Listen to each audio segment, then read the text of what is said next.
महावीर जैन धर्म के बारे में हमने पढ़ लिया था। अब हम पढ़ेंगे गौतम बुद्ध के बारे में। ठीक है, चलिए पढ़ते हैं, क्लास को स्टार्ट करते हैं। देखो, जैन धर्म के बारे में 3 बातें और जान लो। जो ऋषभदेव थे उनका एक चिन्ह था, ऋषभदेव का एक चिन्ह था। वो चिन्ह कौन सा था? वो चिन्ह था बेल। किसका था? बेल का चिन्ह था। पार्श्वनाथ के पास भी एक चिन्ह था, उनके पास सांप का चिन्ह था। और महावीर स्वामी के पास शेर का चिन्ह था, बाघ का चिन्ह था। ओके दोस्तों, अब पढ़ते हैं अपन गौतम बुद्ध के बारे में।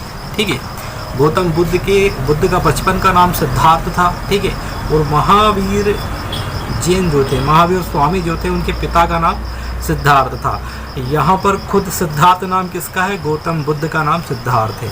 तो बचपन का नाम सिद्धार्थ हो गया। ठीक है, और वैसे उनका नाम क्या है? गौतम बुद्ध है। और जब ज्ञान की प्राप्ति हो गई तो उनका नाम पड़ गया महात्मा बुद्ध। ठीक है, स्टार्ट करते हैं, गौतम बुद्ध के बारे में जानना शुरू करते हैं। ठीक है, गौतम बुद्ध के पिता का नाम क्या था भैया? तो गौतम बुद्ध के पिता का नाम था शुद्धोधन। क्या था? शुद्धोधन। और उनकी माता का नाम था महामाया। क्या नाम था? महामाया। और उनकी मौसी का नाम था प्रजापति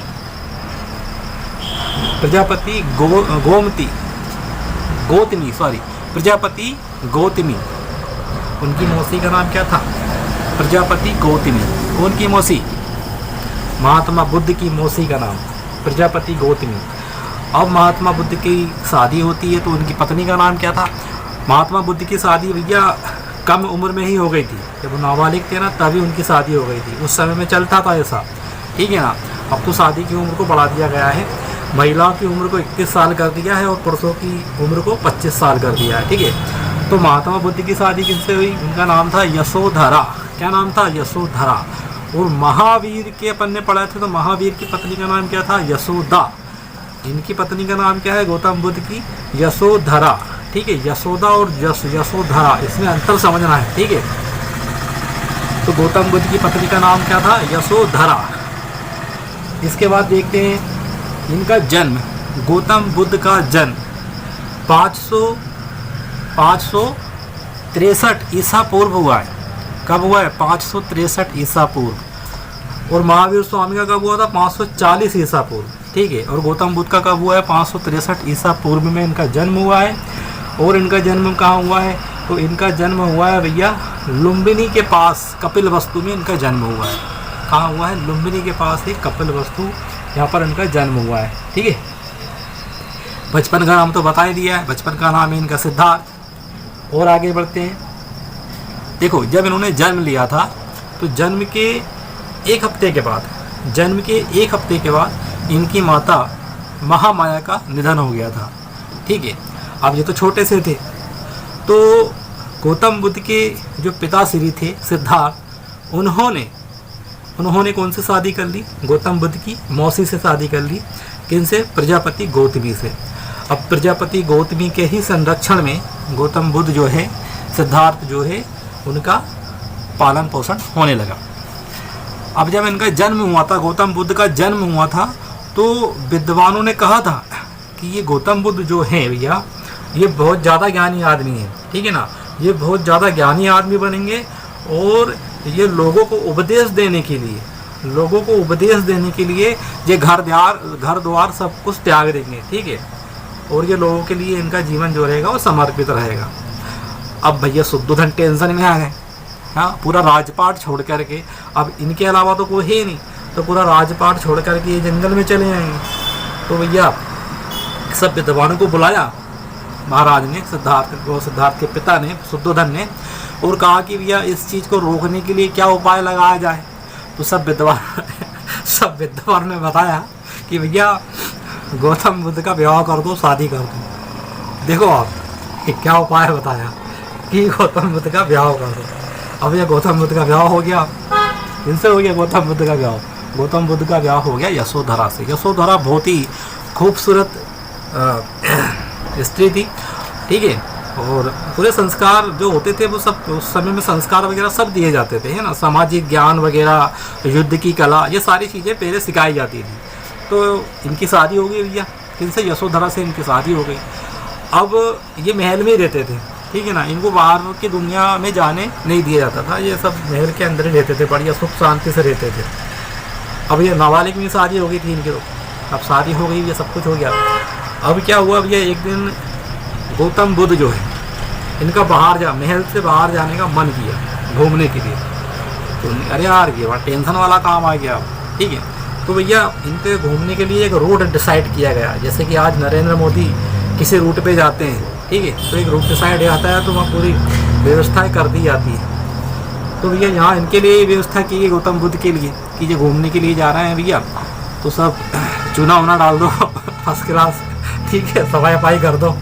अब ये निकले महल से बाहर निकले। तो महल से बाहर निकलने में क्या हुआ, जब ये निकले तो इनको एक बूढ़ा आदमी दिखाई दिया। कैसा आदमी दिखाई दिया? बूढ़ा आदमी दिखाई दिया। तो महात्मा बुद्ध ने बोला कि ये क्या चीज़ है तो उन्होंने कहा ये बूढ़ा आदमी है, आप भी ऐसे ही बूढ़े होंगे। महात्मा बुद्ध टेंशन में आ गया, यार ऐसा भी होगा मेरे साथ? उन्होंने कहा हाँ, सबके साथ होता है, आपके साथ भी होगा। ठीक है भैया, फिर आगे बढ़े, वो थोड़े और आगे बढ़ते हैं तो वहाँ पर उनको एक बीमार इंसान दिखाई दिया, एक बीमार आदमी दिखाई दिया। उन्होंने कि इसको क्या हो गया? उन्होंने कि भगवान ये बीमार हो गए हैं, सब बीमार होते हैं बुढ़ापे में, आप भी बीमार होंगे। और टेंशन में आ गए भैया। फिर थोड़ा आगे गए तो उनको क्या दिखाई दिया, किसी की मृत्यु हो गई थी और उनको कहाँ ले जा रहे थे? मुक्ति धाम लेके जा रहे थे, वही राम नाम सत्य करके लेके जा रहे थे उनको। तो महात्मा बुद्ध ने पूछा ये क्या कहानी चल रही है भैया? तो फिर महात्मा बुद्ध को बताया गया कि भैया ये खत्म हो चुके हैं, मर चुके हैं, अब इनको इनका अंतिम संस्कार करने के लिए इनको कहाँ ले जा रहे हैं? मुक्ति धाम ले जा रहे हैं। तो उन्होंने कहा हाँ हम सब मरेंगे, आपको ही मरना है, हमको ही मरना है, सबको मरना है। लो भैया, अब वो फुल टेंशन में आ गए, गौतम बुद्ध हो गए फुल टेंशन में आ गए। और वहीं से उनको वैराग्य धारण करने की इच्छा होने लगी, ठीक है ना। वैराग्य धारण करने की क्या इच्छा होने लगी? गौतम बुद्ध की इच्छा होने लगी, उनके अंदर वैराग्य आ गया, ठीक है। मगर उसी टाइम पे जब उनके मन में वैराग्य आया तो उनके यहाँ पर एक पुत्र ने जन्म ले लिया। कौन ने जन्म ले लिया? पुत्र ने जन्म ले लिया। अब भैया दासी आई भैया उधर से कूदते हुए उछलती हुई बढ़िया, ये महाराज गौतम बुद्ध के पास आई, महाराज आपके यहाँ पुत्र का जन्म हुआ है, क्या नाम रखा जाए? अब भैया गौतम बुद्ध टेंशन में बैठा हुआ, वैराग्य तो आ गया था, उन्हें कि यार ये और कहाँ पैदा हो गया है? तो वो बोलते यार ये मेरे जीवन का राहु है।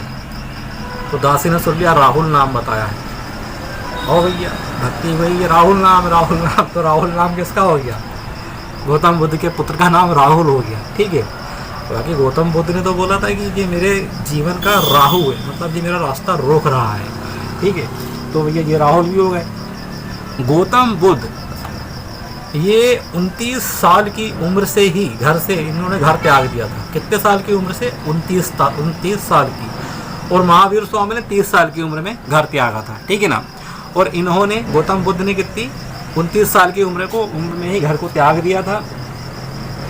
और ये अलार्क राम के पास गए, उनसे सांख्य दर्शन की शिक्षा ली, ठीक है। वो सांख्य दर्शन किसने लिखा है? कपिल ने लिखा है, आपको बता दिया है, समझा दिया है पहले ही।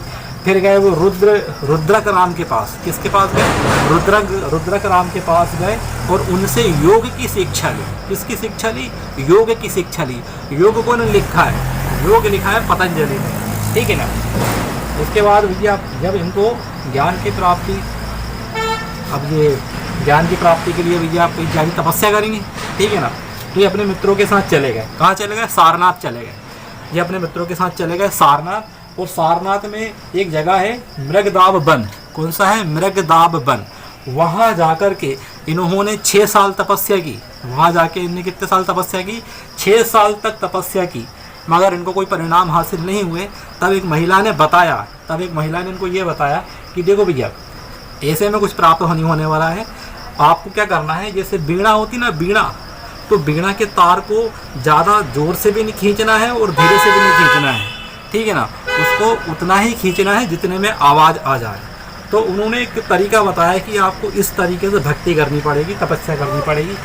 अब महात्मा बुद्ध को आइडिया आ गया भैया, उन्हें तपस्या करना चालू कर दिया। उस तरीके से तपस्या करना चालू करा भैया। उन्होंने कहाँ पर तपस्या की है, तो उन्होंने तपस्या करी है भैया गया के अंदर। कहाँ पे गई है, गया के अंदर। तो वहाँ उनको ज्ञान की प्राप्ति हो गई और तभी से उस गया का नाम रख दिया गया बोध गया। ठीक है, बोध गया। अब उनको ज्ञान की प्राप्ति कब हुई, तो पूर्णिमा के दिन, पूर्णिमा का दिन था, तब उनको ज्ञान की प्राप्ति हो गई थी। इसलिए क्या बोलते हैं, बुद्ध पूर्णिमा बोलते हैं। ठीक है, बुद्ध पूर्णिमा। बुद्ध पूर्णिमा कौन से महीने में आती है, तो बैसाख के महीने में आती है। कब आती है, बैसाख के महीने में आती है। बैसाख का महीना अप्रैल और मई में, ये बैसाख का टाइम होता है अप्रैल और मई में। ठीक है, किस नदी के किनारे, तो फल्गु नदी के किनारे इन्होंने तपस्या की है। और किस वृक्ष के नीचे, तो पीपल का वृक्ष था जिसके नीचे बैठ करके इन्होंने तपस्या को प्राप्त किया है। अब इनको ज्ञान की प्राप्ति हो गई भैया।